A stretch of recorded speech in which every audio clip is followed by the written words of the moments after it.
With people being introduced to Granblue Fantasy through Versus and Relink, I wanted to create videos covering the character and lore from the mobile game for people who are interested in Granblue but don't want to play a gacha game to find out more. Which I get, but I think some pretty cool shit in there, and I want to show that to y'all. Now, Granblue lore ain't all that complicated. If you're cool with Final Fantasy, this isn't too different. However, I'm brand new to content creation, so the videos in the beginning are going to be kinda basic and somewhat rough. My current plan is to cover all the characters currently playable in Versus because it's already out. I'll be saving the actual story of Versus for later since it's an adaptation of one of the later plotlines in Granblue called What Makes the Sky Blue. This one specifically requires a bunch of background information, so starting with it would just be confusing. Once I have all the characters covered, then I'll move into all the different plotlines in Granblue while also prepping for whenever Relink comes out. With that said, let's get started with your main character, Gran and Jita. If there's one thing you need to know about them, it's that they are the same character. They are a silent protagonist, and which one you pick has no effect on the story, aside from some minor dialogue changes. The anime and Versus, however, does create some differences between the two. Since they both default to Gran as being the main character, he's portrayed how he is in-game, which is a silent protagonist, except this time he can talk. This means he's not all that interesting. Anything he says or does is pretty much what you'd expect from an anime protagonist. It doesn't help that the anime is an adaptation of the very beginning of Granblue, so he's meeting everybody for the first time. Versus seems to be using that version of Gran, so all his interactions pretty much boil down to, "You look strong, but I'll do my best." Jita, on the other hand, is just out here to have a good time. Because she's not tied to the main story like Gran, she is shown as being far more experienced and also far more familiar with the rest of the crew members. In the anime, she's just shown screwing around with the rest of her crew members, whether that be going to the beaches, babysitting a kid on their first adventure, or even hanging out with the Luane bros at the bar.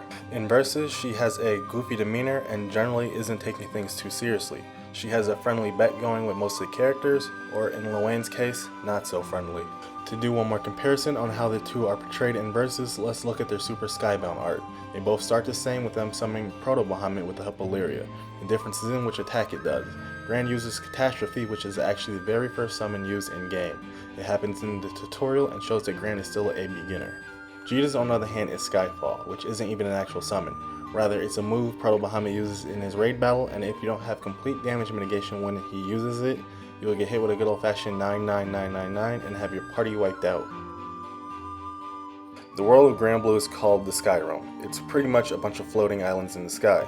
These islands are separated into groups called skydoms. Skydoms can be thought of as different continents, while islands are more like different countries. That's because even in the same skydom, islands are fairly diverse. Thanks to airships, traveling from island to island isn't uncommon. However, traveling from skydom to skydom is considered a massive undertaking. This is because skydoms are separated by a massive and constant storm called the Grim Basin. The Grim Basin, aside from having the normal dangers a storm would present, also is the home to many powerful monsters. Where they come from and why they're there, we don't really know, but in order to get through the Grim Basin, you need both a skilled captain and powerful airship.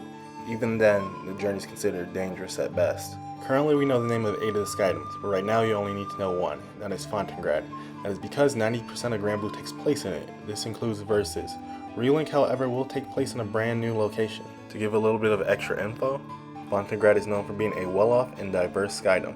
At the beginning of the game, it's pretty peaceful. The only real worry people have there is due to the recent aggression of the Earth's Empire.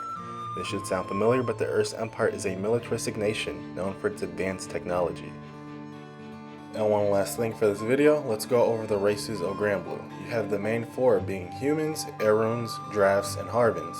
To give a quick breakdown of them, humans are humans. Aruns are the elf-like race of Granblue, known for their fluffy ears and exposed backs. Their animal features can resemble different animals like foxes, dogs, cats, and even monkeys. It is even possible for them to have tails, but those are very rare and usually the result of being a part of a special bloodline. Next we have the Drafts, a hardy race known for their horns and how the males can be as tall as 8 feet, while the females are usually around 4 or 5. Like the Aruns, their horns can resemble different animals. Lastly, we have the Harvins, the chibi race of Granblue, known for being around 3 feet tall and having an affinity for magic and commerce. There really isn't much we can say about these races due to them lacking any type of history or origin. You can pretty much find them at any island living together peacefully. This is largely due to events that happened long before the beginning of the game involving the next 2 races. The first of which being the Astrals, a mysterious race not originally from the Sky Realm. They appeared long before the start of the story and had little trouble taking over the Sky Realm when they arrived. In order to control and regulate it, they created the next race I'm about to talk about, the Primal Beasts. They are living weapons usually created with a single purpose in mind. The purpose a primal beast is given is very diverse. Some have control over parts of the sky realm or even concepts, while others are basically just powerful monsters or animals. There's even a primal beast whose job it is to figure what Love Live is all about. While in the past, the primal beast and the rest of the sky realm were under astral control, eventually an event known as the War kicked off. It was a rebellion involving all the other races trying to break free from astral control. It took over pretty much all of the sky realm and sent it into the Dark Ages afterward. Knowledge of what took place during the war and what the world was like beforehand have pretty much been lost. From the few glimpses we've seen, technology was also a lot more advanced before the war. But along with that technology, so too did the astrals disappear. What exactly happened to them is unknown. There are also plenty of other lesser known races, but they don't nearly have the same population size as the main four. They are also normally indigenous to a single island, so I'll only be bringing them up as they become relevant to the story. If you made it this far, I want to thank you and let you know that any feedback is appreciated. I'm pretty new to this, so the video should improve as I get more experience. Once again, thank you.